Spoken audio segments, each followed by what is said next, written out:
En parler, Honoré Naoum. Mesdames et messieurs, bonjour. Si vous venez de nous rejoindre sur la 94.3, vous êtes donc la bienvenue.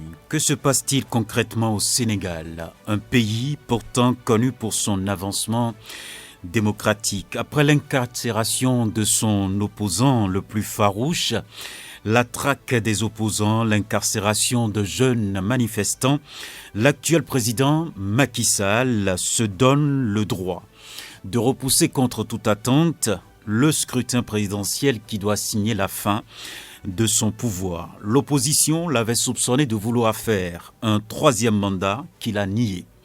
Heureusement, le Conseil constitutionnel s'est très vite invité au débat pour siffler la fin de la récréation après la décision salvatrice de cette institution contre ce report de la présidentielle pour le 15 décembre 2024. Macky Sall s'est enfin engagé à organiser les élections dans les meilleurs délais. Pour les sachants, le Sénégal traverse l'une des pires crises politiques de son histoire post-indépendance. Fin tumultueuse du pouvoir de Macky Sall au Sénégal, qu'est-ce qui n'a pas bien fonctionné? C'est la thématique ce dimanche sur votre émission dominicale Franc-Parler. Je reçois deux invités pour vous. Alphonse Moïse Soudé, journaliste et analyste politique. Bonjour. Bonjour à vous, Honoré. Bonjour à toutes et à tous. Merci d'accepter notre invitation sur ce plateau. Francis Eloge Attadé, expert en gouvernance et analyse politique. Bonjour à vous également. Bonjour, Honoré. Merci d'avoir accepté également mon invitation pour faire ce plateau avec vous. À la mise en onde de cette émission, Ghislain Agbangba, à la prise de vue, Job Chikwe et à la présentation, Benjamin Honoré Naoum. Et comme d'habitude, à 11h15, le standard sera ouvert pour permettre aux auditeurs d'intervenir, pour participer également au débat, en donnant donc des questions ou bien entendu leurs contributions rapides.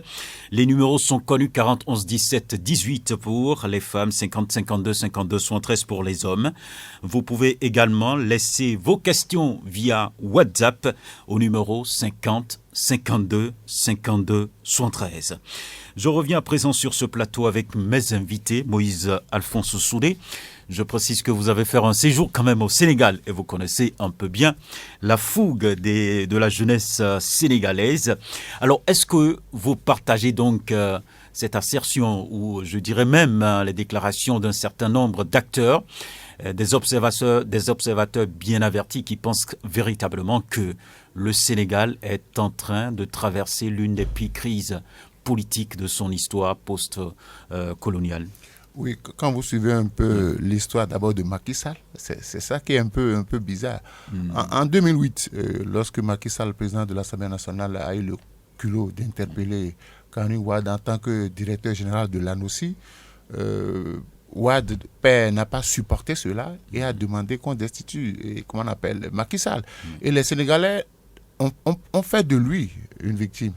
Il est devenu président de la République. Et quand Gorgigo, comment on appelle, Wade a voulu faire un troisième mandat, il fait partie de ceux qui ont dénoncé ça.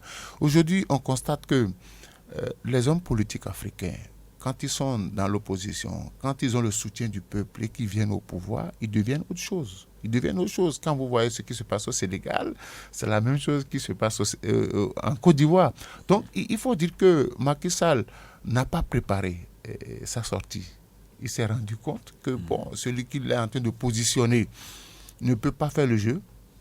Qu'est-ce qu'il faut faire? Il l'a fait comme à la Ouattara, à la technique de Ouattara. Vous savez que tous les successeurs que Ouattara avait proposés sont décédés. Il a estimé que, comme il n'y avait plus personne pour faire le jeu, il revient. Donc aujourd'hui, depuis Senghor, en passant par Abdou Diouf, en passant par Wade, les Sénégalais sont jaloux de leur démocratie.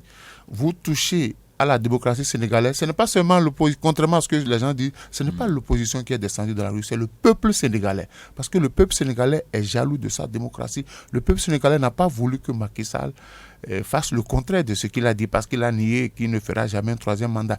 Et vous allez voir, le premier qui a démissionné, il s'appelle Abdou Latif Coulibaly.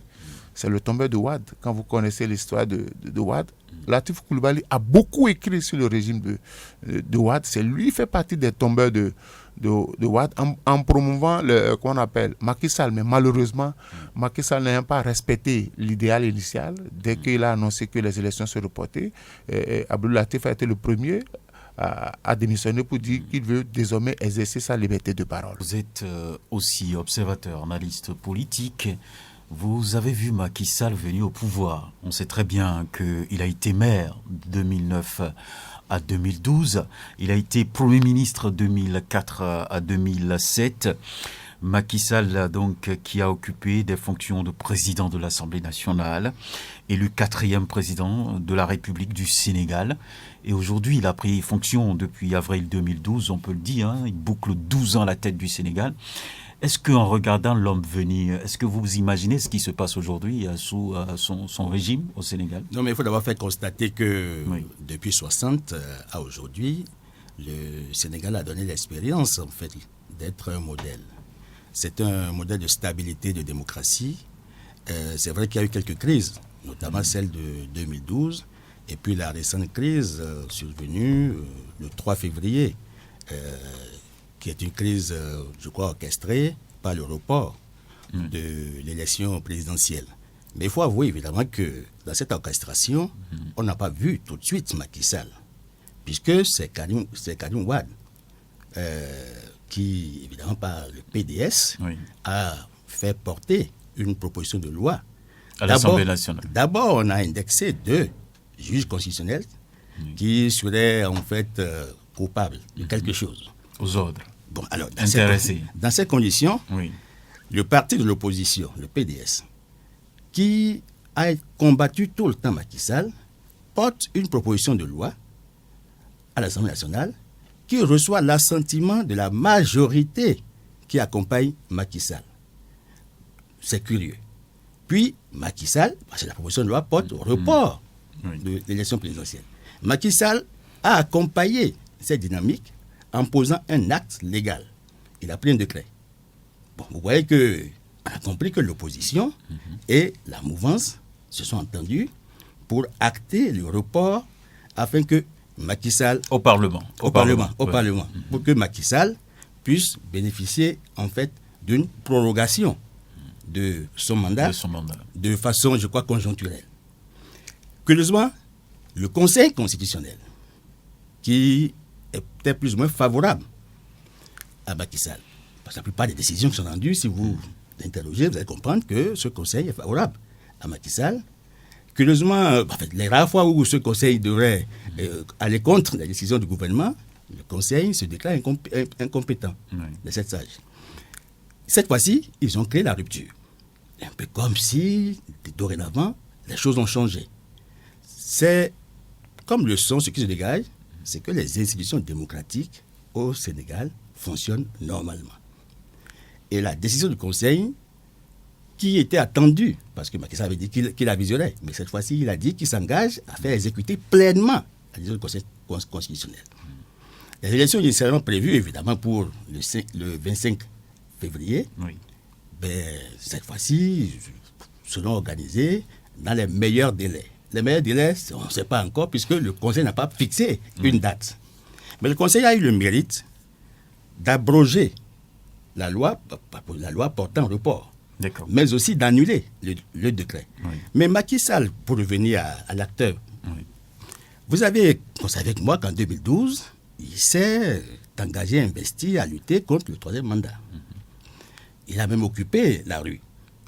C'est la preuve qu'il a un engagement que dorénavant... Avec un discours franc, clair, mais oui, si, parce limpide. Il est attaché à la limitation des mandats, mais aussi à l'alternance du pouvoir. Vous savez que les démocraties, en fait, en Afrique, sont jaugées à travers l'organisation à bonne date des scrutins, des élections, mais aussi l'alternance. Ce sont en fait les 2 mamelles nourricières des démocraties en Afrique. Mais, vous savez, puis il faut dire, Macky Sall a organisé en 2016 une révision constitutionnelle. Les juges constitutionnels, en fait, étaient contre. Il a procédé par voie référendaire pour réduire son mandat, qui est passé de 7 ans à 5 ans. puisque le mandat, c'était un septennat que le président exécutait. Tout à fait. Alors, le quinquennat a commencé en 2019. Il doit prendre fin le 2 avril. Tout à fait. Et dans la décision, en fait, du Conseil constitutionnel, le Conseil a dit qu'il y a l'intangibilité, en fait, du mandat. Ça veut dire que son mandat n'est pas extensible. Au 2 avril, Macky Sall, à minuit, cesse d'être président de la République. Il faut forcément aller, il faut trouver son successeur. Oui. C'est pourquoi il doit faire l'effort de retrouver les mécanismes du dialogue pour, en fait, la sortie d'un programme pour aller vite aux élections afin que son successeur soit désigné. Dans l'hypothèse où il ne réussirait pas, c'est le président de l'Assemblée qui va prendre. Parce que conformément au texte constitutionnel, c'est bien que c'est le président de l'Assemblée qui va assurer l'intérim, mais qui dans 3 mois va devoir organiser les élections. Mais l'acteur principal que vous citez, Macky Sall, c'est étonnant.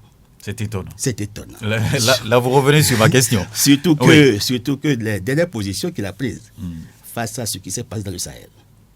Sa position, en fait, d'alignement avec les organes de la CEDEAO. Une posture qui doit amener à rétablir l'ordre constitutionnel qui a été violé quelque part. Tout à fait.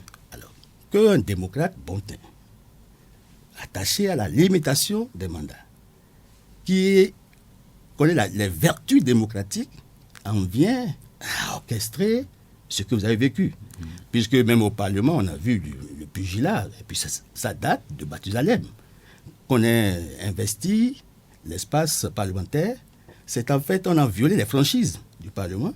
L'armée allait retrancher les opposants. Bon, ça a paru un peu un coup de théâtre. Puis on a obtenu, en fait, par forceps, accouchement par césarienne, cette proposition de loi. Malheureusement, la Cour constitutionnelle, le Conseil constitutionnel a réussi à rétablir, en fait, la légalité et le processus doit suivre son cours. Et curieusement, le jour où la décision sortait, c'est qu'il y a eu un acte qui a été posé par Macky Sall. Il a libéré des prisonniers. Mais il reste un prisonnier politique majeur, Ousmane Sonko, et son numéro 2. Son numéro 2. Qui porte d'ailleurs la candidature du parti, mais il est en prison. Mais oui, vous savez que dans cette affaire, non seulement le candidat du parti de Macky Sall, Amadou Ba, est resté contesté dans son parti, mais aussi en mauvaise posture avec Macky Sall. Il est aussi contre le report. Alors vous comprenez que même dans le parti de Macky Sall, il se pose des problèmes.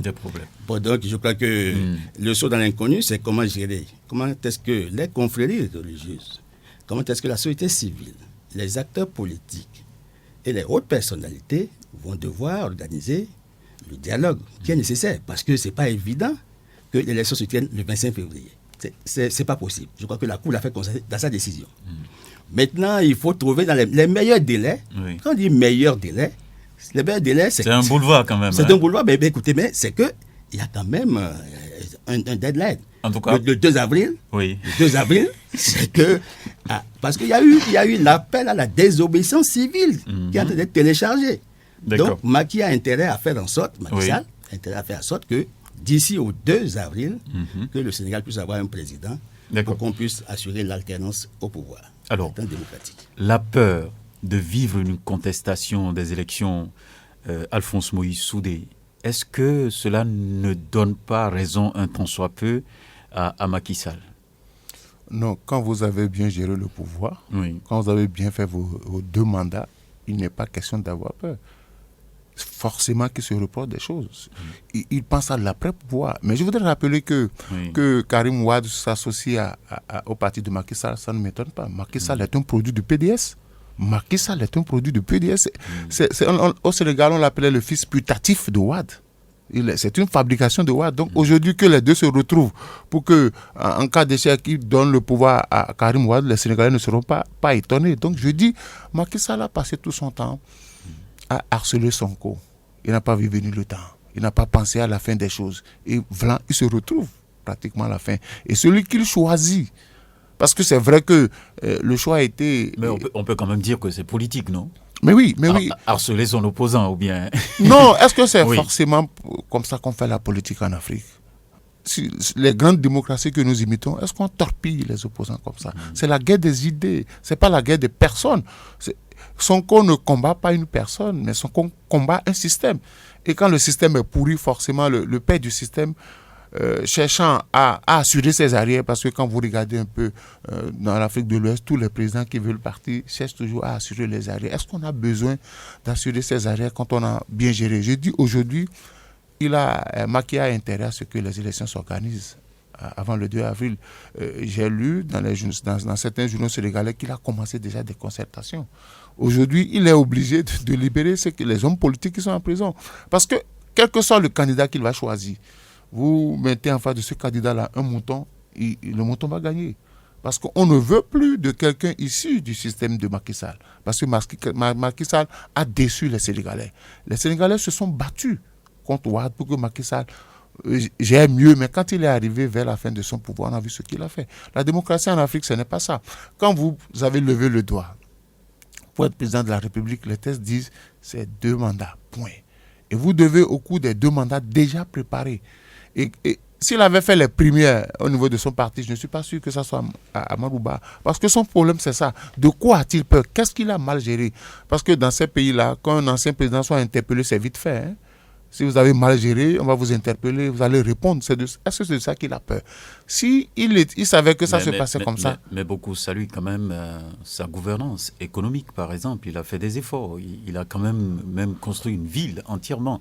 Diamadio et consort. Il a travaillé pour le Sénégal. Vous savez, quand vous avez bien travaillé et que vous commettez une erreur cruciale, décaler les élections, c'est une erreur cruciale dans un pays démocratique. C'est grave. Pourquoi a-t-il décalé? Et il s'est octroyé un bonus. Si la rue n'était pas intervenue, je crois qu'il n'allait pas changer d'avis. Un bonus pour la paix, selon lui. Non, c'est pas pour la paix. Parce qu'il faut travailler à ce que les élections ne soient pas contestées. Un bonus pour lui permettre de trouver un dauphin qui pourra le remplacer. Vous voyez, quand les gens sont descendus dans la rue, ça fait tic dans la tête. Les professeurs d'université, les grands professeurs de droit sont sortis. Il y a eu un certain lobbying au niveau de la cour, du Conseil constitutionnel, parce que ce conseil-là était acquis à Macky Sall. Et je me suis dit, forcément quelque chose s'est passé. Est-ce que les gens craignent la violence? Parce que la violence là-bas a débordé, c'est depuis Sonko. Vous avez vu comment la marche de Sonko dans tout le pays, il a été accompagné par des jeunes, des gens qui ont laissé leur boulot. Ça veut dire que les Sénégalais sont jaloux de leur démocratie. Et je crois que Macky Sall a intérêt à vite fait. Et tous les hommes politiques, le dialogue, ça va prendre le temps que ça va prendre. Mais je dis aujourd'hui, il faut trouver un nouveau calendrier. Et on a demandé, je crois que les chanceliers occidentales ont demandé à Macky Sall d'organiser les élections dans les brefs délais. Ça veut dire quoi? Il faut qu'ils réunissent tous les partis politiques et qu'on s'entende sur un nouveau calendrier. On peut écouter la durée de la campagne électorale, mais si on laisse Macky Sall jusqu'au 2, le président de l'Assemblée nationale, il est du sérail de Macky Sall. Ça n'a rien changé. Et nous savons comment les lois et les réformes ont été votées à l'Assemblée nationale. Donc, les Sénégalais ne voudraient pas que ça soit la continuité du système de Macky Sall. Donc, ils vont l'obliger à organiser les élections et à installer un nouveau président. Depuis Senghor, vous allez voir comment les élections se passent.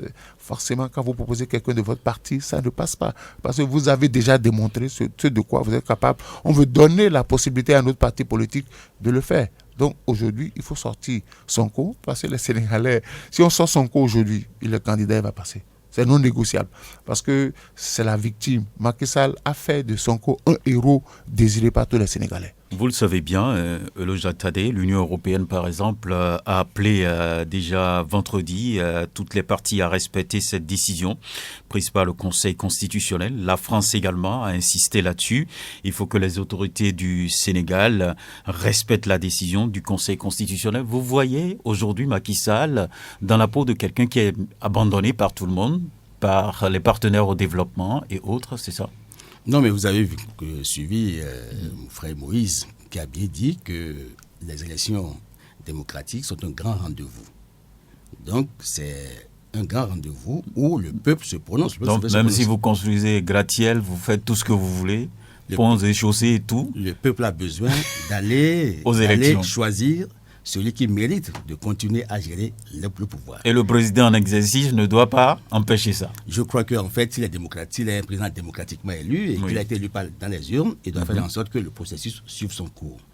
Curieusement, c'est que vous savez que le Parlement, c'est quoi? L'article 3 de la Constitution sénégalaise dit bien que le pouvoir est exercé par le peuple souverain qui donne mandat à ses représentants au Parlement. Bon, vous avez vu ce qui s'est passé au Parlement. Est-ce que c'est le peuple représenté qui a voté le report? Parce que le vrai peuple a marché. Le peuple souverain a marché dans la rue. Il y a des manifestations. Il y a eu des arrestations. Il doit y avoir 25 journalistes qui sont casés. Ce sont des députés, donc on peut dire qu'ils sont représentants, même s'ils ont chassé. Non, mais écoutez, ce qui s'est passé, on peut dire qu'il y a des problèmes. Le second problème, c'est qu'il a évoqué ici tout à l'heure le cas de Kaloum Wade. Mais lui, en fait, Kaloum Wade est né en 68. Et il a une mère française. Il a la nationalité française. Oui. Et sa binationalité a fait qu'il a été disqualifié. Le temps qu'il renie ses nationalités pour être simplement sénégalais, il a été frappé par la clôture. Donc, il est un candidat disqualifié. Il n'est pas sur la liste des 20 candidats retenus par le Conseil constitutionnel. Curieusement, c'est lui, en fait. Il paraît qu'il a été reçu par Macky Sall et les deux ont échangé. C'est à l'issue de les échanges qu'il a téléchargé cette affaire pour dire qu'il faut qu'on mette en place une commission. Vous le soupçonnez d'être en combine, c'est ça? C'est tellement un deal. En politique, les deals sont possibles. Donc, il a dit qu'il faut qu'on envoie une commission parlementaire pour aller connaître de cette affaire de corruption de 2 juges. Bon, je crois qu'il y a M. Abdou Mbo qui a dit que la commission a fait son travail. Ben, ça ne servira plus à rien, puisque les juges constitutionnels ont pris en fait leur responsabilité pour sauver la démocratie sénégalaise. Mais écoutez, ce que vous dites, c'est que les accords qui sont signés par les différents partenaires, les partenaires aussi ont besoin de s'assurer que la dynamique démocratique est en cours et que l'alternance se joue clairement, puisque la démocratie garantit en fait la gestion de pouvoir par le peuple. Et vous savez que Macky Sall, dans sa gouvernance, a laissé des coquilles, qu'on le veuille ou non. Il a laissé des coquilles. Et ces coquilles, c'est malheureusement dommage qu'il ait pu laisser de grosses coquilles. Il a des morts sous les bras. Depuis, je crois, cette affaire d'aéroport, il y a eu 3 morts. Bon, ses mains sont tachées de sang, comme on le dit. C'est pas agréable. Maintenant, les partenaires, que ce soit l'Union européenne, la France, les États-Unis, ont intérêt à ce que le processus soit conduit à terme. Et la décision du Conseil constitutionnel, c'est une décision sanitaire. Vous avez vu que les Sénégalais ont dit que le Conseil constitutionnel vient de donner, en fait, confiance et a rétabli la dignité du peuple sénégalais. Ça veut dire, évidemment, que la décision a été accueillie par l'ensemble des composantes, en fait, de la société sénégalaise, y compris Macky Sall lui-même, qui désormais a le dos au mur et est contraint, évidemment, de se plier pour jouer un peu au bon démocrate. Bon, je crois que les partenaires, vous savez que les PTF mettent des lignes de crédit, il y a des accords. Les partenaires techniques qui accompagnent les programmes de développement sont tenus de s'assurer que le pays est démocratiquement dirigé et que la gouvernance qui est en place répond aux attentes des populations. Donc, curieusement, la plupart des chefs d'État qui viennent d'Afrique, ils gouvernent non pas en fonction des intérêts qu'ils ont, enfin, des intérêts qu'ils ont présentés aux populations. Mais quand ils viennent au pouvoir, ils découvrent de nouveaux intérêts qui font que parfois ils ne sont plus en phase avec la population. Et le jeu démocratique, je crois, c'est un jeu libre qui permet l'alternance au pouvoir. Et dans cette alternance, on découvre des talents. Alors, le Sénégal pourrait avoir un bon dirigeant qui ferait mieux que Macky Sall, ou moins que lui, mais le peuple pourra apprécier. Donc, il n'appartient pas à Macky Sall de se mettre au-dessus des institutions, en fait, de la République. Je crois que dans l'architecture institutionnelle au Sénégal, le Conseil constitutionnel est la soupape de sécurité. Et je crois que le Conseil a sifflé la fin de la récréation. Il reste à organiser le calendrier pour que dans les meilleurs délais, je ne dis pas bref, parce que le Conseil a utilisé le mot meilleur délai, que dans les meilleurs délais, l'élection puisse se tenir afin que le Sénégal ait un président démocratiquement élu pour poursuivre la dynamique démocratique. Donc c'est pour cela que je dis que on ne va pas faire le procès à Macky Sall. Je crois qu'on ne gère pas sans aspérité. Bon, donc il y a peut-être eu quelques coquilles, mais il a encore le temps de se rattraper. Puisque d'ici au 2 avril, il faut qu'il fasse en sorte qu'on ait un nouveau calendrier. Mais on a dit consultation et non concertation. Une concertation peut conduire à des compromis et compromissions même. Par contre, une consultation, c'est ça impose la légalité parce que les sages ont défini une directive à suivre. Oui. Et on appelle les autorités compétentes à s'organiser pour que les élections se tiennent dans le respect de l'intangibilité du mandat qui est en cours. Donc, le mandat n'est pas extensible. Donc, ils doivent, courant mars, les élections doivent se tenir. Et on sait que la campagne électorale au Sénégal dure au moins 3 semaines.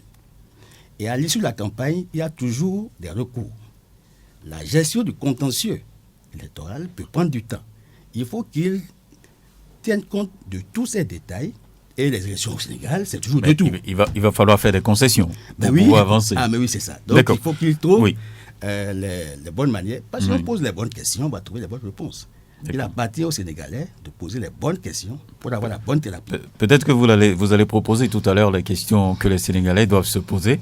Alors, Alphonse Moïse Soulé, quand vous voyez aujourd'hui l'intervention des partenaires au développement, la France, l'Union européenne et tout ça, mais ces institutions étaient là, ces partenaires au développement étaient là quand Macky Sall annonçait déjà les signaux. Pourquoi c'est maintenant qu'on se précipite à dire, bon voilà, vous devez respecter la décision du Conseil constitutionnel? Moi, je parle souvent de pyromane sapeur-pompier. Quand vous regardez ces institutions-là, le Mali leur a échappé, le Burkina leur a échappé, la Guinée leur a échappé. Ils ne veulent plus que la Côte d'Ivoire, le Sénégal leur échappe. Parce que si Macky continue comme ça, un coup d'État pourrait intervenir. Et quand ça intervient, c'est ce que ça donne. Donc aujourd'hui, ils se sont rendus compte que le forcing initialement prévu par Macky Sall n'a pas marché. Les Sénégalais ont dit non, il faut arrêter ça. Donc aujourd'hui, chacun veut dégager sa responsabilité. Nous, on n'est pas d'accord avec ce qu'il a fait. Et maintenant, on lui indique qu'il faut faire ça dans les meilleurs délais. Je suis d'accord. Les meilleurs délais, on est obligé de faire des compromis. On est obligé. La campagne ne va plus durer le temps normal. On sera obligé de sauter certaines étapes. Sinon, si les gens au Sénégal s'y opposent, les partenaires de développement vont prendre acte. Mais malheureusement, à partir du 2 avril, ce sera le président de l'Assemblée nationale qui va prendre le pouvoir. Donc, c'est la continuité de la gestion du pouvoir de Macky Sall. Il faudrait qu'aujourd'hui, en temps de guerre, les gens font toujours des compromis, des compromissions. Parce qu'il y a sur la liste des 20 candidats, il y a certains qui savent, qui ne pèsent rien. Donc il va falloir que les compromis commencent d'abord à ce niveau-là. Ceux qui savent qu'ils ne pèsent rien, il faut qu'ils se rallient à ceux qui pèsent quelque chose pour que l'élection puisse se passer. Parce que 20 candidats, c'est beaucoup. C'est beaucoup. Donc il faut d'abord à ce niveau-là qu'on s'entende que les candidats retenus au cas où on va les inviter à une consultation, qu'on s'entende pour réduire les délais et qu'on a évité. Sinon, si on traîne, le temps file et Macky Sall, c'est dommage qu'il ne puisse pas sortir par la grande porte. Donc, il a intérêt à sortir par la grande porte. Les partenaires, aujourd'hui, vont le soutenir parce qu'il y va de leur intérêt. Vous savez que les Français, ils sont très nombreux là-bas et ils ont beaucoup investi, les Américains. Donc, quand la violence va commencer, on ne contrôle plus rien, on casse tout. Parce que quand il suffit qu'on montre la France du doigt pour dire c'est tel pays qui a fait que Macky Sall, ils vont tout casser. Donc eux ne voudraient pas perdre leurs investissements. Non seulement investissements personnels, mais l'Union européenne a construit des structures, a financé des projets. Et quand la violence commence, aujourd'hui, tout le monde veut qu'on ramène la balle à terre. Parce que dès que la violence a commencé là, des étudiants ne sont pas allés au cours. Et aujourd'hui, Macky Sall doit tout faire. La classe politique sénégalaise doit parler le même langage, si tant est que tous ces hommes politiques aiment le Sénégal. Il faut trouver une issue favorable. C'est-à-dire, l'issue favorable pour moi, c'est d'organiser à tout prix les élections, l'élection présidentielle. Ne pas dire que la Constitution permet au président de l'Assemblée nationale, en cas de vacances, de gérer le pouvoir. Parce que vous savez, il y a des gens, quand ils vont tout perdre, ils seront obligés d'opter pour cette solution-là, y compris même Macky Sall. Donc aujourd'hui... Mais ça ne l'honore pas. Qu'est-ce qu'il va faire? Au niveau de l'APR, qui est son parti, l'Alliance, mais nous aussi, il y a des problèmes. La désignation de Amadouba pose problème. Est-ce qu'il va reprendre? Non, il ne peut plus. On a déjà arrêté la liste. Maintenant, qu'est-ce qu'il faut faire? Est-ce qu'il peut arriver à colmater toute la brèche? Mais à travers cette consultation, les candidats qui ont été éjectés demandaient à ce que tous les dossiers soient étudiés. Oui, je suis d'accord que les candidats, qu'on ramène tous les dossiers, mais c'est le temps matériel. c'est la course contre la montre. Ça va prendre le temps. On est pratiquement déjà, on tire vers la fin du mois de février. Donc, ils n'ont que le mois de mars. Est-ce que dans le mois de mars, ils auront le temps de réétudier les dossiers, de lancer la campagne électorale, de faire l'élection, de proclamer les résultats avant le 2? Non, ils sont obligés de jouer avec les 20 candidats retenus. Les Sénégalais sont obligés, les hommes politiques sont obligés de faire cette concession-là. S'ils ne font pas cette concession, nous allons nous rendre compte que d'ici au 2 avril, on n'a pas pu organiser les élections et le président de l'Assemblée va le faire parce que c'est la loi qui le demande. Donc, ils vont exploiter toutes les possibilités données par la Constitution. Mais je crois que les Sénégalais sont suffisamment intelligents pour faire les sacrifices qui s'imposent pour qu'on organise l'élection présidentielle. Les partenaires de développement vont mettre les moyens. D'abord, les moyens étaient déjà... Puisqu'on était à la veille du début de la campagne électorale, quand le président s'est rendu compte. Parce que quand vous regardez Amadou Ba, ça ne décollait pas. La mayonnaise ne prenait pas. Et il se dit, mais si je laisse ça, le numéro 2 du parti du PASTEF, qui aussi se trouve en prison, quelqu'un que Macky ne souhaiterait pas prendre le pouvoir. Il ne sait pas ce qui adviendra de lui et de son parti politique. Donc, c'est pour ça qu'il a annulé. Il ne s'attendait pas à cette fronde sociale-là, honnêtement. Et ayant compté longtemps sur le Conseil constitutionnel, il s'est dit, bon, cette fois-ci, ça va passer. Mais malheureusement, le crime n'était pas parfait. Donc, je voudrais que ce qui se passe au Sénégal nous inspire tous les pays africains. La démocratie, elle est sacrée. Le respect des textes, c'est sacré. L'organisation des élections à bonne date, c'est sacré. Donc, quand vous avez pris le pouvoir une fois, vous devez déjà préparer votre sortie. Elo Jatadé, vous, en regardant ce qui se fait aujourd'hui au Sénégal, est-ce que vous voyez le président Macky Sall dans la peau de quelqu'un qui est coincé, ou bien plutôt dans la peau d'un vrai boulanger qui mélange tout le monde? Le peuple sénégalais est debout. Vous savez évidemment qu'on avait agité dans la masse l'éventualité d'un troisième mandat. Et il a fallu que le 3 juillet 2023, dans le 20h, qu'il sorte pour s'adresser aux populations, pour dire qu'il tient à sa parole et à sa dignité et qu'il ne fera pas un troisième mandat. Et ça a permis de calmer et d'apaiser. Et qu'il s'engage à organiser les élections avec régularité. Bon, alors, entre le 3 juillet 2023 et le 3 février, qu'est-ce que ça a pu se passer? Bon, je saurais le dire. L'homme politique parfois est changeant. Parce qu'il met l'essence ici, il met l'eau de l'autre côté. Finalement, on ne sait plus là où il se trouve. Mais concrètement. Oui, je crois que c'est ce que Moïse a voulu dire quand il parle de pompiers pyromanes. Non, il faut que nos États soient gouvernés par des gens responsables. Je ne dis pas qu'il y a des responsables, parce qu'à un moment donné, il y a des appétits politiques, il y a des contingences que nous ne pouvons pas comprendre. Mais il est lié par des accords. Vous savez évidemment qu'il y a des programmes d'intervention, les interventions de l'Union européenne, de la BAD, et autres, en fait, de plusieurs structures, qui sont catalysatrices des financements dont le Sénégal a besoin pour conduire à terme les différents programmes, les différents projets, les différentes activités gouvernementales. Et les institutions financières internationales, qui sont catalysatrices même des financements des PTF, sont obligées d'être regardants, parce que c'est des lignes de crédit qui sont accordées. Et il faut veiller à ce qu'on assure une stabilité. Parce que quand il n'y a pas la stabilité, ce n'est pas possible qu'on exécute les différents programmes qui sont en cours. C'est en cela que Macky Sall, forcément, il n'a pas les coups des franches dans cette affaire.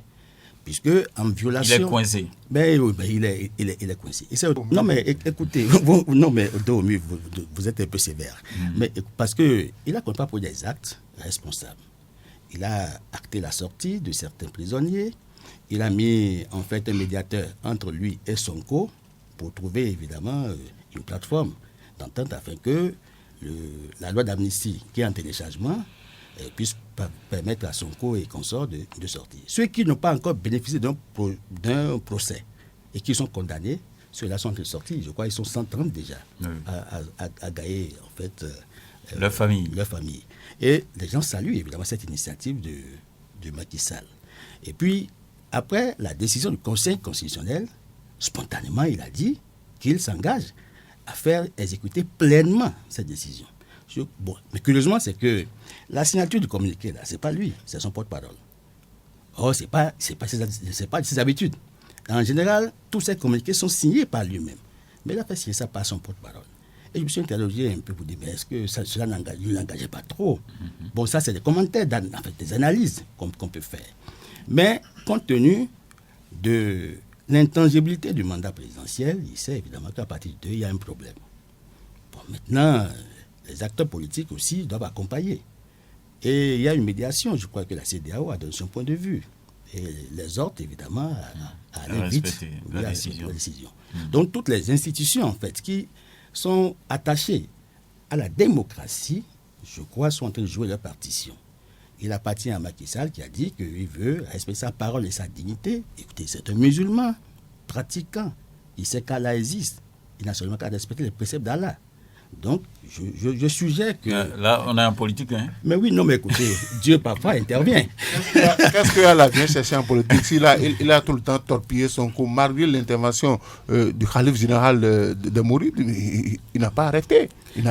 Non, écoutez, il est croyant, et je crois qu'on ne va pas lui dénier sa foi, mais il sait évidemment qu'il y a des préceptes qui obligent à ce qu'on respecte les droits humains. Parce qu'à un moment donné, les prisons, évidemment, sont apparues un peu comme des cimetières des droits de la personne humaine au Sénégal. Et il fallait corriger ça.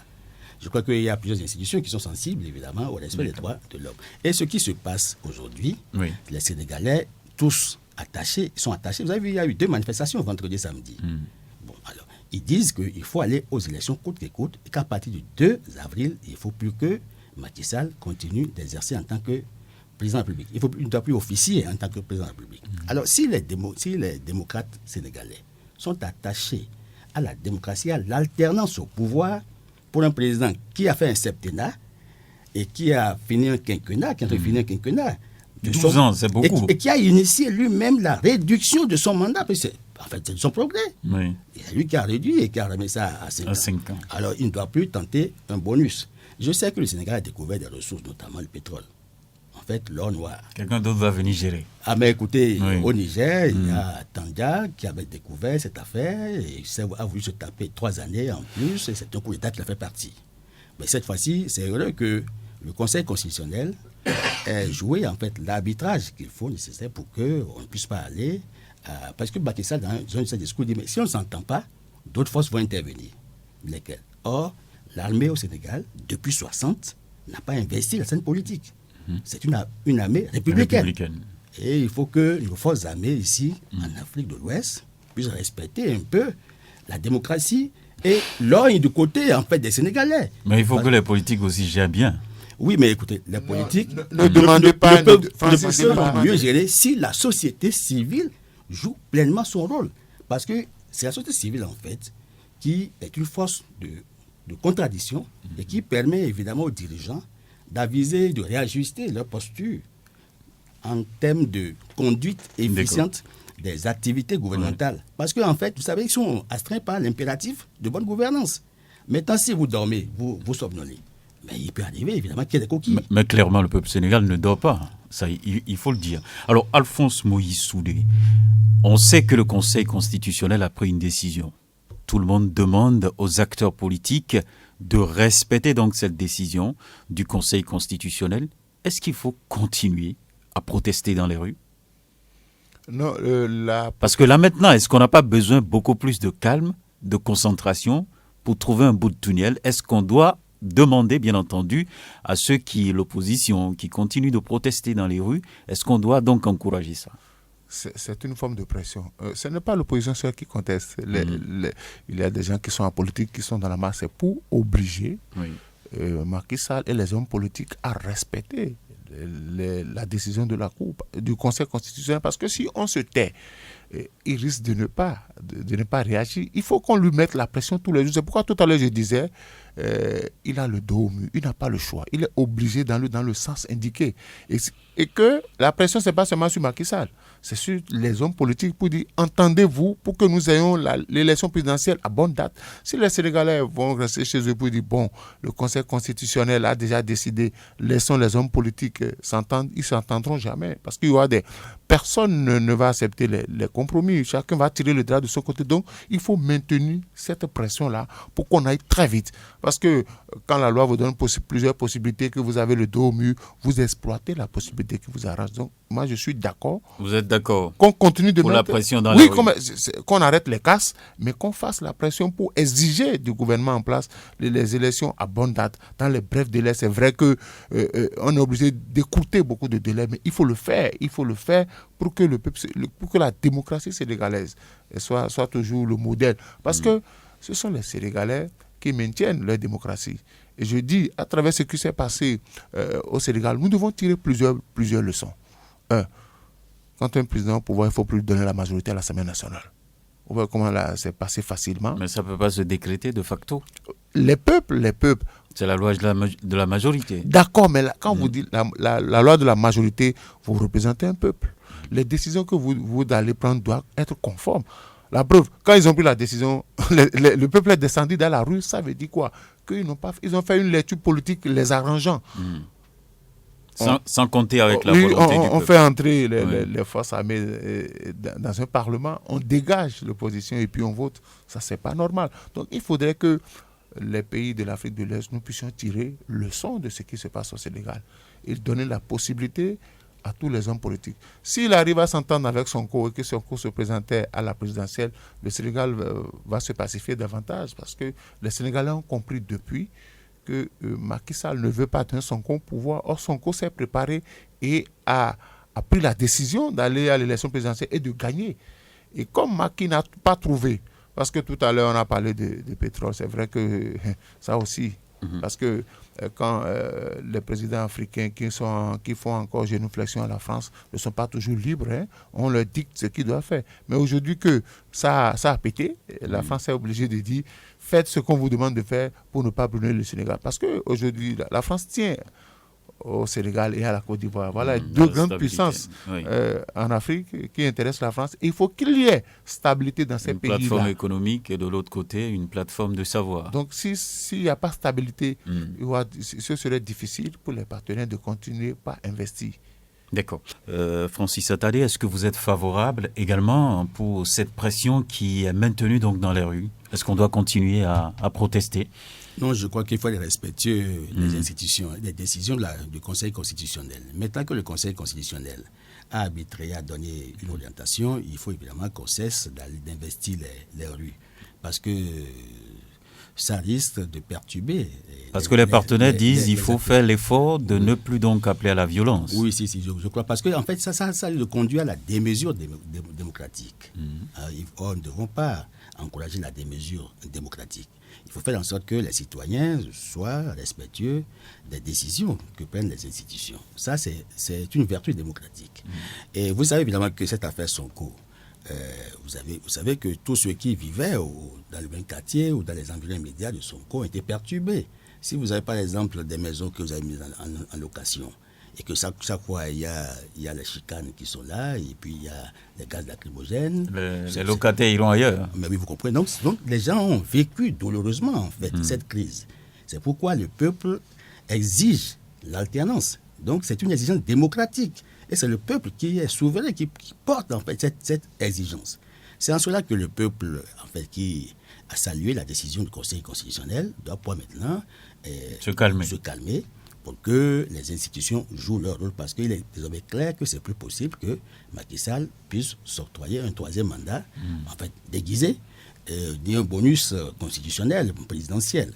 Bon, alors c'est plus possible non plus que, après le 2 avril, nous puissions continuer avec la même gouvernance. Sauf qu'à l'exception, parce que les malheureux de cette décision, c'est qu'il y a Karim Wade. Parce que si, à situation exceptionnelle, mesure exceptionnelle, il a été disqualifié. Sonko, qu'est-ce qu'il va devenir dans cette affaire? On ne sait pas, parce que si le Conseil constitutionnel doit reprendre le processus, la procédure d'examen des listes, c'est qu'on risque de ne pas s'en sortir. Par conséquent, comme il dit, ça a été déjà bouclé. Oui. Et qu'on a perdu du temps, puisqu'on était à quelques heures de l'ouverture de la campagne quand le président Macky Sall a pris sa décision. Donc, on peut rattraper le temps perdu. S'ils s'entendent bien, le calendrier sera agencé de cette façon pour qu'on fixe les 2 tours d'élection dans le courant mars. Et c'est possible. Bon, maintenant, donc, il faut appeler à la stabilité, à la paix, mais au respect des décisions du Conseil constitutionnel. Il faut appeler évidemment les Sénégalais à faire preuve de sagesse. Parce qu'il ne sert à rien d'instrumentaliser les jeunes, d'investir les rues, puisque le président, en fait, Macky Sall, a commencé par faire preuve d'ouverture. Surtout, il a fait profil bas. Mais oui, si je crois il devait plier les chines. Parce qu'il a compris que le peuple souverain a pris sa responsabilité. Puisqu'en fait, le pouvoir appartient au peuple. La démocratie, c'est le pouvoir du peuple, pas le peuple et pour le peuple. Donc, il n'y a personne qui soit au-dessus du peuple. Le chef de l'État est l'émanation du peuple. Et c'est parce qu'il a eu le suffrage, parce qu'on l'a soumis à la ratification populaire et que les gens ont voté pour lui, qu'il est là. Il faut maintenir la pression jusqu'à l'ouverture de la campagne électorale. Quand moi je parle de pression, je ne parle pas de violence. Il faut qu'il y ait des marches pacifiques dans la... Pour rappeler l'urgence. L'urgence, pour rappeler chaque fois. Il ne faut pas aller dormir, il faut rappeler l'urgence. Ce n'est pas de faire la violence, mais en marchant et en scandant des slogans pour dire organiser les élections. Ils peuvent marcher jusqu'au jour où on va lancer l'ouverture officielle de la campagne électorale. Parce que nous devons aller à la décrispation, parce qu'on a passé le temps de l'escalade de la violence. Il faut aller maintenant à la désescalade de la situation du Sénégal. Et nous savons que les confréries religieuses au Sénégal jouent un rôle capital. Et dans plusieurs tribunes par lesquelles on peut mettre la pression. Moi, je ne veux pas qu'on investisse les rues parce que les débordements sont possible à tout moment. D'accord. Merci beaucoup à vous. On va donc donner la parole à nos auditeurs à présent, parce qu'il est 11h16 là. Et donc, ils pourront poser des questions ou bien apporter donc leur contribution également au débat. Donc, si les sachants sont à l'écoute, qui veulent opiner sur cette actualité, ce qui se passe donc au Sénégal, on n'imaginait pas du tout. Et voilà, donc nous sommes dans une crise au Sénégal. S'il y a quelqu'un en ligne, on va le prendre. Bonjour. Monsieur Naoum. Paul Chaudatan. Que Dieu te protège et protège tes invités. Nous vous écoutons. Merci, on les a suivis. La question que je voudrais leur poser ce matin, Chirac n'avait-il pas raison pour nous dire que la démocratie, pour nous Africains, c'est un danger de luxe? Certains chefs d'État africains ne sont pas en train de nous donner raison. Le débat se situe surtout certainement autour du Bénin. Nous n'avons pas les mêmes réalités. Je pense que le Bénin, nous n'avons pas ce problème-là. Et nous écoutons chaque fois nos autorités. Si le Bénin n'a pas ce souci-là, ce n'est que des intentions qu'on prête à nos institutions ici. Et nous félicitons aussi les Sénégalais qui sont allés,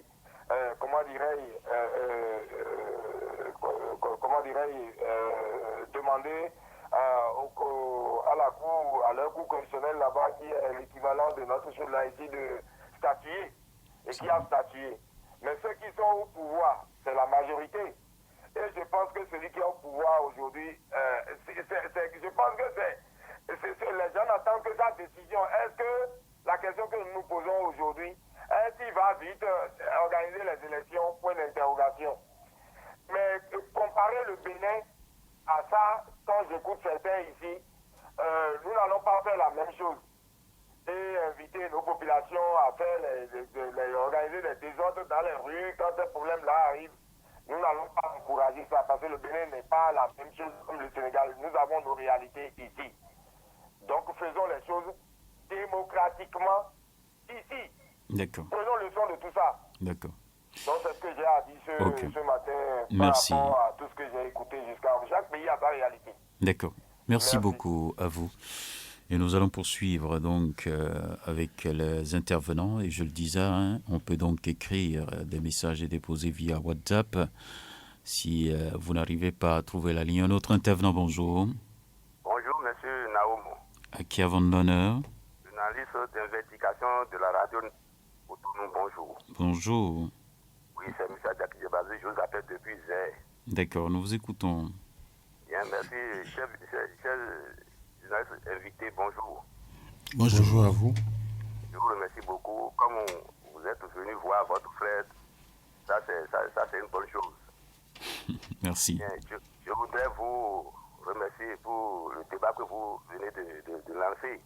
D'accord. Vous voyez, le général Olusegun Obasanjo, c'est lui qui a formé le CEDEAO depuis 1975. J'étais au Nigeria à l'époque. Vous voyez, quand lui il est au pouvoir, on a suivi ce qu'il a fait comment j'ai oublié le pays, quand même. En tout cas, je vais continuer. Angola, ce qu'il a fait Angola, vous les demandez, vous allez voir. Donc, quand on dit le CEDEAO a commencé par les chefs d'État africains qui a commencé par nommer comme président du CEDEAO, c'est ça qui a gâté le CEDEAO. Sinon, le CEDEAO parlait, personne ne peut pas dire un mot. Maintenant, ceux qui sont dans le pouvoir, qui sont dans comme le CEDEAO, c'est eux-mêmes qui sont en train de créer le problème à leur population. Il faut voir comment l'autre là fait.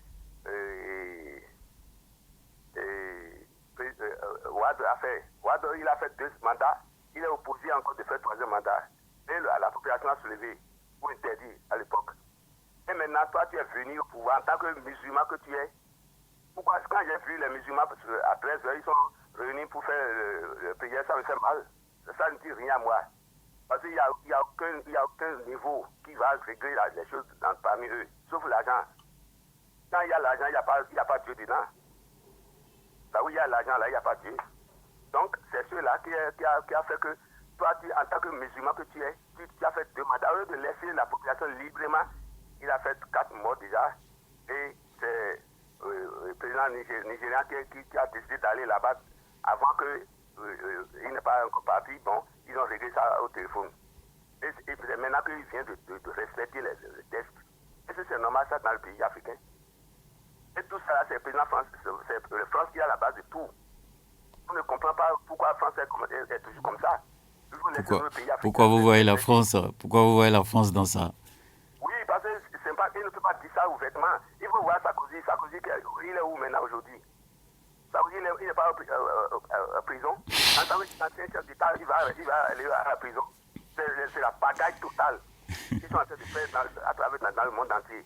D'accord. Sinon, ce n'est pas possible. Moi, je dis, le Sénégal qui est le premier pays d'Afrique qui a été construit l'université du Dahomey du Sénégal à l'époque. Tous les Dahomey allaient là-bas pour aller faire l'université là-bas. Mais aujourd'hui, ils sont en train de gâter tout à l'Afrique. Ce n'est pas possible. Les militaires, si on me dit aujourd'hui que un militaire béninois va renverser le président Talon, moi je dis non, il ne faut pas regarder là, c'est faux. D'accord. Parce que juste dans la brute ici. Merci. Merci beaucoup. Merci beaucoup. Notre pays, ça marche correctement. D'accord. Ça marche très correctement. Merci. On va prendre d'autres intervenants, Monsieur Ayakiye, pour poursuivre. Auditeur en ligne, bonjour. Bonjour, Monsieur Naouma. À qui avons l'honneur? C'est Médard Pazou. Nous vous écoutons. Moi, je suis très fier de ce débat. Et je voudrais poser, à travers vos invités, oui, une question. Est-ce que nous ne sommes pas fiers du Bénin? Est-ce que le peuple béninois n'est pas fier de son pays? Parce que le Bénin est différent. Hein? Nous sommes la vitrine de la démocratie en Afrique. Le Bénin est arrivé, surtout la gouvernance actuelle, le président Patrice Talon. Quand on dit nul de sa vie ne peut briguer plus de 2 mandats, la question est réglée. Nous sommes la démocratie, la vitrine de la démocratie au Bénin. Quand on compare mon pays à cette région, ce qui se passe un peu partout en Afrique, moi j'en ris. Et je dis, le Bénin est différent. Il faut qu'à partir de ce qui se passe, ce que nous entendons, le Sénégal, hein, on a dit le Sénégal n'est pas à l'abri de ce qui se passe en Afrique. Mais le Bénin est un pays exceptionnel. Est-ce que, je demande à vos invités, est-ce que nous ne sommes pas fiers de notre pays? D'accord. Quand on entend ce qui se passe. D'accord. Merci. Bonne journée à vous. On prend un autre intervenant. Bonjour. Bonjour, M. Naoum. Votre nom? Mon artiste, Rolonon. Nous vous écoutons. Je voudrais vraiment remercier ceux qui sont sur le plateau et vous-même pour avoir toujours respecté votre engagement vis-à-vis de cette édition. Merci. Je voudrais dire que ce qui se passe au Sénégal, ça fait honte même quoi. Et moi je pense que je voudrais avoir la position claire de la CEDEAO. Il faut pas que chaque fois, lorsque les autres, lorsque les gens vont faire tout le temps militaire ou autre, là, ils vont intervenir pour empêcher ce qui se passe avec le Niger et Burkina. Voyez-vous, maintenant là qui donne l'impression claire comme ça. Parce que celui-là, c'est un qui publie le fond de la CEDEAO. Ce monsieur qui a fait le crédit maintenant. Je parle de Macky Sall. Oui. Voyez-vous? Donc, j'aimerais qu'en dehors de la CEDEAO, que les musulmans, parce que les musulmans n'aiment pas les choses de ce genre, je les connais suffisamment, et c'est là que au moins les responsables musulmans puissent se retrouver pour lui dire la vérité, tel que ça se passe au Burkina, avec leur, un grand teneur du Burkinabé. Lorsqu'ils prennent la parole, ils parlent, et tout le monde écoute, et puis le pays se calme. Donc on l'a fait comme ça parce que ce qui se passe là-bas, c'est pas bien. On détruit tout ce que les milliards ont pu faire, et maintenant on va recommencer tout à zéro. C'est pas bien. Voyez-vous, il faudrait que ça arrive encore dans les pays africains. D'accord. Il faut que la CEDEAO fasse l'effort de taper carrément sur la table, comme ils l'ont fait pour d'autres pays que je ne vais pas donner les noms ici. D'accord. Merci. D'accord, merci beaucoup. Excellente journée à vous. On va voir s'il y en a encore quelqu'un d'autre en ligne. On pourra prendre encore 2 ou 3 et on pourra donc revenir sur ce plateau pour achever donc cette émission. Auditeur en ligne, bonjour. Bonjour, monsieur Bézanam. Votre nom? Moi, je m'appelle Kataja Maxime. Je vous appelle de la Conville. Nous vous écoutons. Je vous salue les invités qui sont là. D'accord. Vous avez votre radio allumée, donc vous allez l'éteindre. C'est bien fait. D'accord, nous vous écoutons maintenant. J'ai suivi le débat de vos invités. Oui. Parlez un peu plus fort, s'il vous plaît. Je voudrais dire à tous les Béninois d'être fiers d'être Béninois. À tous les Béninois d'être fiers d'être Béninois. Parce que je suis sûr que cela ne peut pas se passer dans notre pays, le Bénin. Vous voyez, ça me fait mal. Macky Sall même qui a accepté programmer l'élection, a lancé la fouille des candidatures, a accepté les 20 candidats. Et à une semaine de la campagne, Torres se réveille un beau matin et donne cette décision. Ce n'est pas bien. Ce n'est pas bien pour son pays et ce n'est pas bien pour lui-même. Tout ce qu'il a fait pendant toute cette mandats, il a tout mis à l'eau. Il ne sera plus respecté dans l'Afrique et dans l'Afrique de l'Ouest. Parce que ce qu'il a fait, c'est comme un coup d'État qu'il voulait faire aux Sénégalais. C'est ce qu'ils font, nos présidents, ouest africains, et que les militaires se lèvent et font des putsch. Ça peut amener les militaires à faire un putsch. S'ils insistent, si ce n'était pas que le Conseil constitutionnel a tapé du poing sur la table, cela suffit pour que les militaires fassent un putsch continu. Vous voyez, et ces députés aussi l'ont suivi, parce qu'ils sont de son bord, ils l'ont suivi. Ils veulent amener le pays où déjà il y a déjà 3 ou 4 morts avec ça. Ce n'est pas bien. D'accord, merci. Ce n'est pas bien pour notre Afrique. D'accord. Merci beaucoup à vous. On va prendre le tout dernier intervenant. On va revenir sur ce plateau. J'ai aussi quelques réactions sur WhatsApp qu'on va lire. Si quelqu'un vient, on va le prendre. Encore 2 secondes et on pourra prendre. Voilà. Le tout dernier intervenant, bonjour. Oui, bonjour. Oui, votre nom? Nous vous écoutons. Oui, il y a quelque chose que je voulais comprendre. Je pose la question à M. Attali. La disposition nulle de sa vie ne pourra abriter plus de 2 mandats. Est-ce que cette disposition est comme un point à ne pas de quelque révision que ce soit? Il faut que ce soit clair là-dessus. C'est une simple décision qui est inscrite dans la Constitution ou c'est un point déjà fixé par la Cour constitutionnelle comme les 6 autres à ne pas toucher en cas de. Parce que ça va amener les mêmes problèmes qu'au Sénégal d'ici à là si on ne sait pas faire. Vous avez vu le président de la République? Il a dit, je ne veux pas qu'on touche à une seule virgule chez nous. Mais c'est lui qui a commencé par dire, il faut aller voir ce que la Cour a dit pour changer le code électoral. Or, on laisse le code électoral, on va à la révision de la Constitution. Et finalement, on est en train de comprendre que si Si on touche au code électoral, qu'on va à la Cour constitutionnelle, la Cour constitutionnelle va dire que c'est anticonstitutionnel. Et qu'on doit aller revoir la Constitution. À partir de ce moment, quand le président nous dit je ne veux pas qu'on touche à une seule ville, je l'ai dit, c'est une vérité, en réalité. Donc, les choses sont dans les couloirs et on nous présente une façade. Et on ne comprend pas. Donc, monsieur Attadé, excusez-moi, éclairez-nous sur ce point. Est-ce que c'est un point à ne pas toucher? Merci. Ce qui se passe au Sénégal n'est pas loin de ce qui se dessine au Bénin. D'accord. C'est votre avis. Merci beaucoup à vous. Et donc, je vais lire, si vous le permettez, quelques messages déposés sur WhatsApp. Il y a le professeur Hubert Théodore Ahimankin qui dit « Bonjour Radio Cotonou, merci d'avoir débattu d'un sujet qui nous préoccupe véritablement. Il y a plusieurs mécanismes que le peuple africain peut utiliser pour contraindre leur président de la République à véritablement limiter leur mandat. Entre autres mécanismes, on peut procéder à la mobilisation populaire. Le peuple peut organiser des manifestations, des grèves et d'autres formes de résistance pacifique pour demander le respect des limites de mandat. Une mobilisation de masse peut exercer une pression significative sur les dirigeants et les inciter à respecter les demandes populaires. Et bien entendu, c'est signé professeur Hubert Théodore Ahimankin, bien entendu sur Radio Cotonou. On a donc un autre message qui dit « Bonjour, politique pour politique, Macky Sall s'étant plié bien vite à la décision du Conseil constitutionnel, ce qui est trop bien.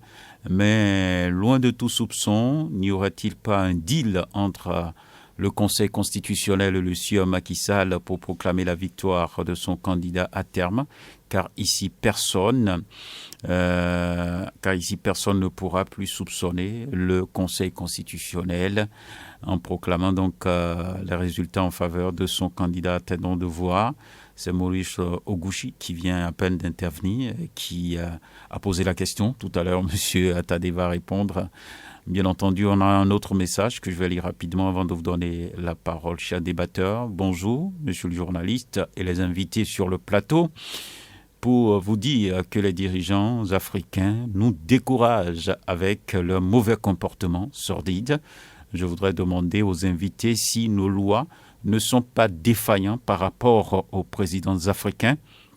Selon moi, un président qui ose se maintenir au pouvoir doit être destitué et pendu. Bon, il y va fort, hein, pendu, c'est trop fort quand même pour donner de leçons aux autres, pas du tout ça. On ne va pas prôner donc la pendaison politique sur nos antennes, et ceux qui se lèvent pour demander des troisièmes mandats, on doit les emprisonner. Je suis tous Carlos Jondo Kodjovi depuis... non, il intervient de Godomain, Togudo. Voilà, c'est quelques messages que j'ai reçus rapidement.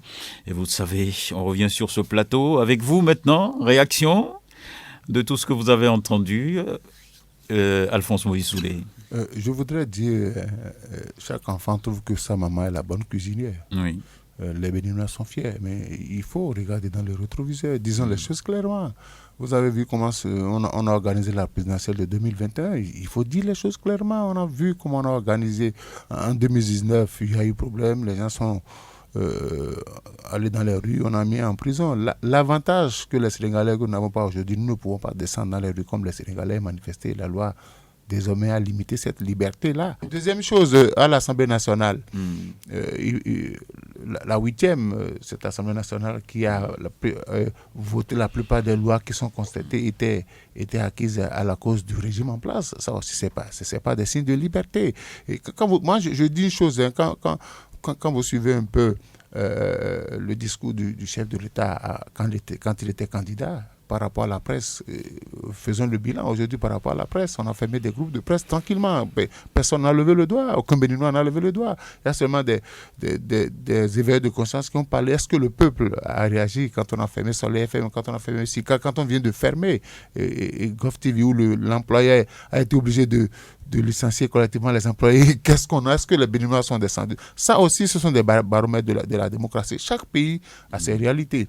Et je dis, moi j'attends le mercredi prochain. C'est quoi? Vous n'êtes pas fier d'être Béninois? Moi, je suis fier d'être Béninois. Oui. Parce que... Vous devez être fier. Je suis fier, mais ça ne veut pas dire que je suis pour tout ce qui se passe dans mon pays. Les Sénégalais vous diront qu'ils sont fiers de leur pays. C'est pourquoi quand Macky a voulu bouger et la présidentielle, ils sont descendus dans leur rue pour protéger leur pays. Mais je dis une chose, chaque pays a ses réalités. Et nous devons faire comme les Sénégalais la veille citoyenne. Depuis combien de temps nous faisons encore la veille citoyenne? Disons-nous les choses clairement. Parce que le mercredi prochain, pour ce que je sais, dans l'ordre du jour de la Semaine nationale, le projet portant révision de la Constitution sera là. Je voudrais que les Béninois massivement suivent ce qui va se passer. Le député est libre, il a déposé son projet, il refuse de retirer. Non, je suis d'accord. Quelqu'un qui a dit, le député, il est libre. Ça, c'est clair. Le chef dit que je n'en veux pas. Ça ne veut jamais dire que je suis contre. Si c'est fait dans les règles de l'art et que ça marche, je suis preneur. C'est ce que ça veut dire. Donc, il faudrait que tout en étant fiers de notre pays, que nous soyons vigilants. Il n'est pas question de dire nous sommes fiers et d'aller nous coucher pour dire que ça va se passer comme ça. Sur la fierté, je vais poser la question à M. Attadé. Oui. Quelqu'un a dit qu'on doit être fier du Bénin parce qu'on n'est pas à l'image du Sénégal. Oui, je crois que c'est deux réalités différentes. Et en tant qu'historien, je crois que je ne veux pas faire de l'histoire pour me faire des histoires. Je n'ai pas qualité ni la prétention d'enseigner à Moïse qu'aucun test n'empêche de manifester. Vous savez qu'à l'occasion même des concertations initiées par le chef de l'État, les députés du Parti des démocrates ont dit que dans certaines communes, que les maires empêchent qu'ils manifestent. Et le chef de l'État dit, alors là, personnellement, informez-moi. Alphonse Moïse fait référence à cette disposition de la loi qui dit attroupement non armé, non autorisé. Nous en avons été victimes. Il faut savoir. C'est M. Attadé qui a la parole. Il faut connaître les tests, la loi et puis l'esprit de la loi. Vous savez que les tests passent même par leur silence aussi. Bon, ceci dit, écoutez, je veux en fait dire à Moïse que je suis fier parce que depuis 90, bientôt, en fait, demain, ça fait 34 ans. Puisque la conférence des forces vives va durer du 19 février au 28 février. Donc bientôt, on va célébrer les 34 ans au niveau démocratique. Vous savez que cette conférence a servi de rampe de lancement du Bénin sur la scène internationale. Et nous sommes devenus des baromètres des grands changements intervenus sur le continent africain. Le Bénin reste un modèle. Et la loi 90-32 du 11 décembre 90, qui fait portant constitution de la République du Bénin, en son article 42, dit que le président de la République au Bénin est élu pour un mandat, est élu au suffrage universel, pour un mandat de 5 ans, renouvelable une seule fois. Et vous savez que vous avez un véhicule, il a beau être neuf, mais après un certain nombre de kilométrage, il faut faire la vidange. Le chef de l'État béninois, Patrice Talon, en 2016, en venant, a dit qu'il porte des réformes. Il faut en fait réformer le texte constitutionnel. Alors, en 2017, il a tenté, 2018, il a tenté, finalement en 2019, il a réussi. Et sur sa propre initiative, il y a eu un second alinéa ajouté à l'article 42 nouveau. Et qui dit, en aucun cas, nul ne peut, de sa vie, exercer plus de 2 mandats de président de la République. Il a corsé les verrous constitutionnels. Cela peut qu'au Bénin, ce n'est pas possible qu'un chef d'État, en fait, fasse plus de 3 mandats de sa vie. Même s'il mourait et revenait comme un revenant, mais il ne pourra pas le faire. Alors, si c'est clair comme ça, ça veut dire que la réalité du Bénin n'est pas celle du Sénégal. Ça, je veux que les gens soient fixés là-dessus. Et à l'occasion de la conférence de presse donnée par le chef de l'État, il a dit sa position par rapport au Sénégal, que ce qui se passe est regrettable. Ça, c'est la position du Bénin. C'est regrettable. Je crois que tout démocrate doit condamner en fait ce qui se passe là-bas, pour qu'on puisse encourager les mœurs démocratiques. Vous savez que la démocratie, ce n'est pas un luxe. Ce n'est pas un luxe. La démocratie a des exigences. Et entre autres exigences, c'est qu'il faut permettre au peuple de choisir ses dirigeants. Et à la fin d'un mandat, en fait, il faut bien que les élections soient organisées à bonne date. Et ce qui se passe au Sénégal ne peut pas se passer au Bénin. Et je veux en fait rassurer que je suis davantage fier. Cette affaire de nul ne fera plus de 2 mandats de sa vie. Quelqu'un a posé clairement donc la question, Maurice Ogouchi, est-ce que vraiment ça doit calmer tous les soucis, c'est ça? Oui, vous savez que c'est parce que nous on ne peut plus revenir sur ça, on ne peut plus changer. Non, on ne peut plus changer. Même dans la monture de la proposition de loi introduite par l'honorable Hassan Seibou, nulle part dans ce texte il n'est dit de supprimer l'article 42 nouveau. Mais chaque député a la latitude de faire des amendements après. Mais vous savez évidemment que au niveau du Parlement actuel, il y a le contradictoire. Il y a les 28 députés de l'opposition. Et vous avez bien suivi le chef de l'État. Minorité de blocage. Voilà. Il a dit, vous avez ce qu'il faut pour empêcher la modification de la Constitution si je ne racontais pas votre compréhension de ce que c'est que l'intérêt national. Donc, il n'y a pas de possibilité de faire passer une révision pas césarienne. Et puis, je veux dire que dans le cadre de la session qui va s'ouvrir, bientôt le 21, vous avez dit qu'il y a entre autres la loi portant révision. Mais il y a aussi une seconde loi. La loi portant modification et code. Alors, il faut dire, parce qu'il y a le code et il y a aussi le texte sur la révision constitutionnelle. Oui. Il appartient maintenant aux députés d'apprécier. Et vous savez que pour la recevabilité, il y a un vote majoritaire aux 3/4. L'adoption, c'est au 4/5. Donc, il y a des mécanismes. Il y a des mécanismes qui peuvent être utilisés au Parlement, soit pour acter, soit pour rejeter. Donc, on ne doit pas se faire des idées. Donc, selon vous, il n'y a pas d'inquiétude à avoir. Le Bénin ne sera pas le Sénégal. Le Bénin ne peut pas être le Sénégal.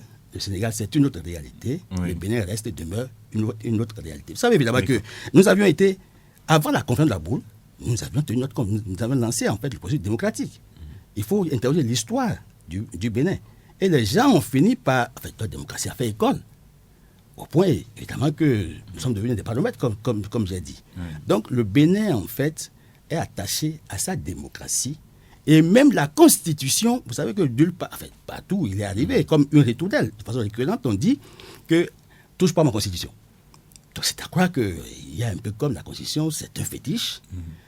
Or, il est bien dit, l'article 154 de la Constitution dispose que, concurremment, et l'exécutif et le Parlement peuvent prendre l'initiative. Quand c'est gouvernemental, c'est un projet de loi. Quand c'est parlementaire, c'est une proposition de loi. Bon, alors maintenant, si l'initiative est prise, ce qui est sûr, cette fois-ci, on peut dire que ce n'est pas un projet de loi. C'est une proposition de loi, donc c'est venant des députés, puisqu'ils ont des prérogatives.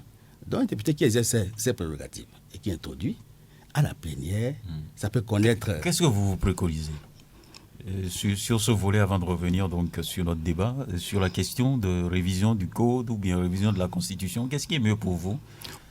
En fait, il y a deux options. D'accord. Vous avez un mal au genou et on décide de vous traiter. On peut procéder par... En fait, on peut... Traitement zonal. On cible le mal au genou et on agit. Un autre peut dire que, compte tenu de l'expertise qu'il a, dire que non, il y a quand même des zones d'énergie. Parce que lui, il a étudié l'anatomie du corps et il sait que le genou, là, il y a d'autres points qu'on peut toucher ailleurs qui peuvent vous offrir le soulagement. Lui, il préconise, par exemple, une approche holistique, globale. Donc, quand on examine nos tests, le code électoral, depuis 1990 à aujourd'hui, nous sommes à la 28e loi électorale. Par contre, quand vous voyez la Constitution, depuis 1990 à aujourd'hui, nous sommes à la première révision, la loi 2019-40. D'accord. Bon, le code qui est là, qu'on a modifié, c'est la loi 2019-43 du 15 novembre. Bon, alors, si ces deux tests, je crois que si vous suivez le débat qui se fait, les acteurs sont unanimes sur un principe qu'il y a des imperfections et qu'il faut corriger. Mais sur le code, ils sont d'accord parce que là, c'est à la majorité simple. Il n'y a pas de problème, ça va passer. Mais concernant la Constitution, ils estiment qu'il y a question de timing. Parce que certains soupçonnent le chef de l'État béninois d'être très intelligent. Et que si on entreprenait en ouvert ce chantier de révision constitutionnelle, il se peut qu'il y ait en fait une peau de banane à l'intérieur qui risque de nous faire basculer dans l'établissement d'une nouvelle constitution pour que le compteur des mandats revienne à zéro. Pour permettre de faire le mandat ad vitam aeternam. Or, je lui ai dit que lui n'est pas demandeur d'un troisième mandat et il ne veut pas d'une révision, même s'il y avait des fautes d'orthographe, des virgules incongrues, mal posées, de laisser tel pour que... Alors, je vous repose la question. Vous préconisez quoi? Moi, je préconise en fait que les députés examinent la possibilité de corriger, de modifier le code électoral, en fait, dans une approche plus large. D'accord. Mais aussi d'aller à la révision constitutionnelle. Pourquoi? Parce que il y a de grosses coquilles. Je prends par exemple la question de la gestion des vacances, de la vacance de pouvoir. Quand vous consultez ça, vous voyez même que le vice-président, en fait, que ce soit une femme ou un homme, ne siège pas en conseil. Dans l'hypothèse où on dit qu'il y a décès. Elle représente seulement le président de la République. Alors, mais quand il y a décès, ou démission, ou empêchement définitif, on dit que l'Assemblée se réunit, saisit le président de la Cour constitutionnelle, qui vient constater et qui déclare la vacance, et on appelle le vice-président pour venir immédiatement, prêter serment, et puis entrer en fonction. Mais à 48 heures, enfin, ce nouveau président, à 48 heures, pour nommer un autre vice-président. Mais dans les 48 heures, s'il lui aussi démissionnait et n'arrivait pas à nommer un autre vice-président, c'est le président de l'Assemblée. Est-ce qu'on doit se faire peur en lisant tout ça? Il y a un peu comme si il y a un saut dans l'inconnu. Ce qui fait évidemment que un ancien chef d'État, Patrice Talon, qui va finir en 2026, peut prendre la direction d'un parti politique et il devient président de l'Assemblée nationale. Puis ce cas de figure se présente, mais sur cela, il y aura une incohérence entre l'article 42 nouveau et le mécanisme qui vient d'être ouvert dans le cadre de la vacance de pouvoir. Donc, de Moïse il y a des faiblesses. Sur tout ce que vous venez de dire. Moïse, on y va. Ce qui m'étonne, là, on a dit nul de sa vie. Le débat a commencé. Les gens trouvent que syntaxiquement, la phrase n'est pas juste. Et Francis le sait, les gens ont commencé par mener le débat pour dire il faut revoir cette phrase. Moi, la formulation de la phrase même. Oui, c'est pourquoi l'auditeur a posé la question. Les gens ne sont même pas encore rassurés de cette phrase qui a été introduite dans la Constitution. Je dis une chose. Vous choisissez quoi? C'est la question. La Cour constitutionnelle a demandé qu'on revoie le code électoral. Et moi, j'ai dit il faudrait que le débat soit d'abord organisé à l'Assemblée nationale. Au cours du débat, on peut se rendre compte qu'en touchant à certains articles du code électoral, il faut revoir la Constitution. Je suis d'accord, mais ne pas faire ce débat-là. Écoutez, j'ai sauté blanc sur la Constitution. J'ai vu le texte à Hassan Seibou. Ce que vous dites là par rapport à la vacance de poste, eux ne sont pas intéressés par ça. Leur objectif, c'est d'organiser... Non, moi je lui ai posé la question, ce que lui souhaite qu'on fasse. Non, quand vous voyez la révision qui est proposée, je reviens à vous. L'objectif c'est quoi? Qu'on organise d'abord la présidentielle et les autres après, pour leur permettre à eux, députés d'aujourd'hui qui ne sont pas sûrs d'être reconduits. C'est juteux. Oui, même ils ne sont pas sûrs Oui. d'être reconduits en 2026. Ils veulent marchander leur parrainage. C'est ça la réalité. Donc, chacun voit la révision de la Constitution en fonction de ses intérêts de l'heure. Donc, je dis, il faut aller vers le code. Si le code nous amène à toucher à la Constitution, tout le monde n'est pas têtu, on va comprendre que c'est vrai, mais ne pas aborder la question et aller directement au niveau de la révision, moi ça me pose un problème. D'accord. Vous voulez ajouter? Je partage bien ce qu'il dit, mais du point de vue de la finesse du raisonnement, j'ai quelques petits problèmes. En fait, j'ai suivi un peu les démocrates, par exemple, à Padako. Aboubacar Takou a reçu M. Noureno Atchadé, qui a dit que c'est un chiffon, notre texte constitutionnel. Alors, quand on dit que c'est un chiffon, vous voyez, en fait, j'ai été choqué, gêné, chagriné par le fait que, venant d'un député, qu'on traite notre test. La Constitution, en fait, c'est le test normatif, c'est la base juridique qui organise notre vivre ensemble, mais aussi la vie des institutions. On ne peut pas dire que c'est un chiffon. C'est un chiffon. Et j'ai vu d'un député. Et j'ai vu plusieurs autres analyses relayer ça sur plusieurs plateaux. Mais j'ai été choqué, scandalisé. Et je me suis dit, mais où sommes-nous? Si c'est un chiffon, alors là, corrigeons le chiffon. Le chiffon, soit il faut le rafistoler, il faut combattre les brèches, il faut le laver. Cette expression vous arrange, vous voulez qu'on va revenir sur terre. Et c'est venu des parlementaires. Or, je crois que la Cour constitutionnelle, chez nous ici, a pris une décision en date du 4 janvier pour demander en fait aux députés de procéder à une modification. C'était une suggestion de piste. D'accord. Et la Cour attend une réponse législative. Oui. Mais dans la recherche de la solution, il y a eu plusieurs pistes, dont celle de Hassan Seibou. Ce n'était qu'une piste. D'accord. On peut pas faire le procès à Hassan Seibou. Voilà. On va laisser l'analyse comparative entre le Bénin et le Sénégal. On revient sur notre thématique du jour. C'est bien sûr ce qui se passe au Sénégal qui nous préoccupe sur ce plateau. Alphonse Moïse Soudé, qu'est-ce que vous avez concrètement à dire avant de sortir de ce studio au peuple sénégalais? Je demande au peuple sénégalais d'arrêter avec la violence, d'être vigilant et que les hommes politiques sénégalais se retrouvent autour de la table pour qu'on discute, parce qu'il y va de la démocratie du Sénégal. Ce n'est pas la personne de Macky Sall qui pose problème. Il faut que tous les candidats retenus, les 20, acceptent de faire des concessions pour que l'élection présidentielle soit organisée avant la date issue du mandat du président de la République. Sinon, on va se retrouver dans le schéma qu'ils ne veulent pas. Le président de l'Assemblée nationale va assurer l'intérim et il lui reviendra à lui d'organiser la prochaine présidentielle. D'accord. Les Sénégalais trouvent l'espace du dialogue. Vous avez vu qu'au Bénin, ici, on a tenu un dialogue politique qui a duré 3 jours. Donc, en 3 jours, on peut faire un dialogue politique. Et il faut qu'on fasse appel à l'expertise des spécialistes pour toucher, en fait, voir les questions de date, les points calendaires, pour qu'on puisse tenir les élections dans les meilleurs délais.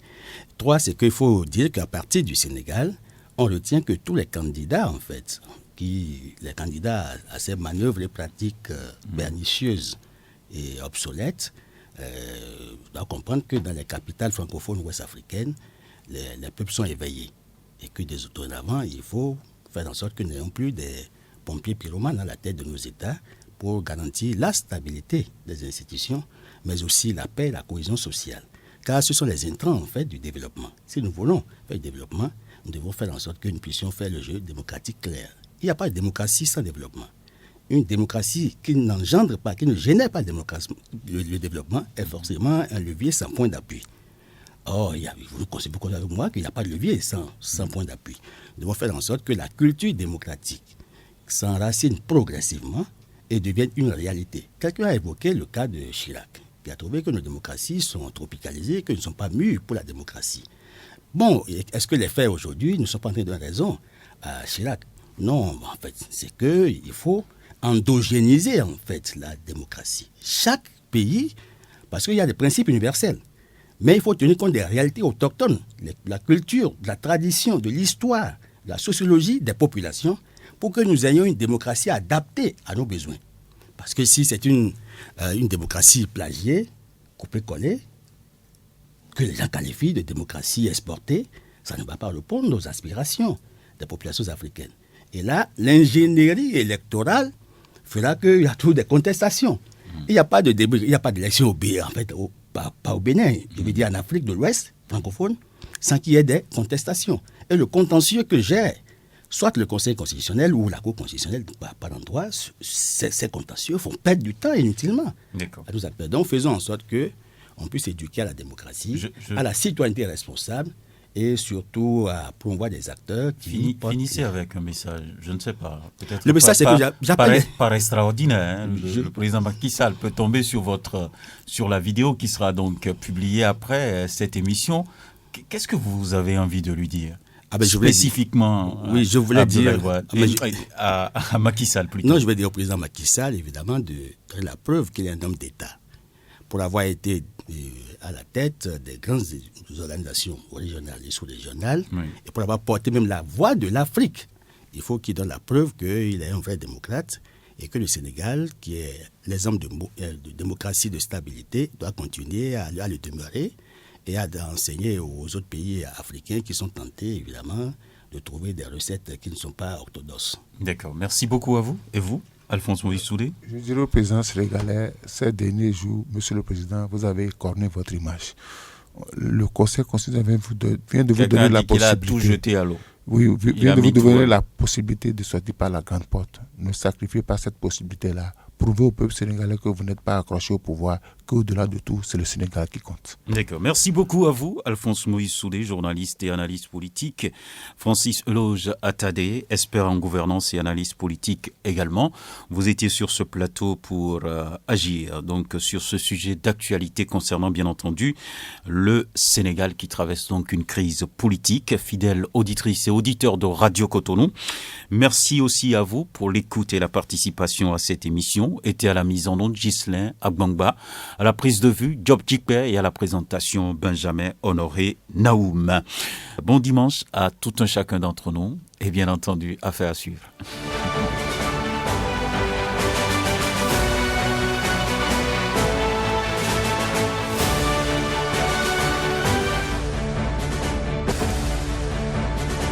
Franc-parler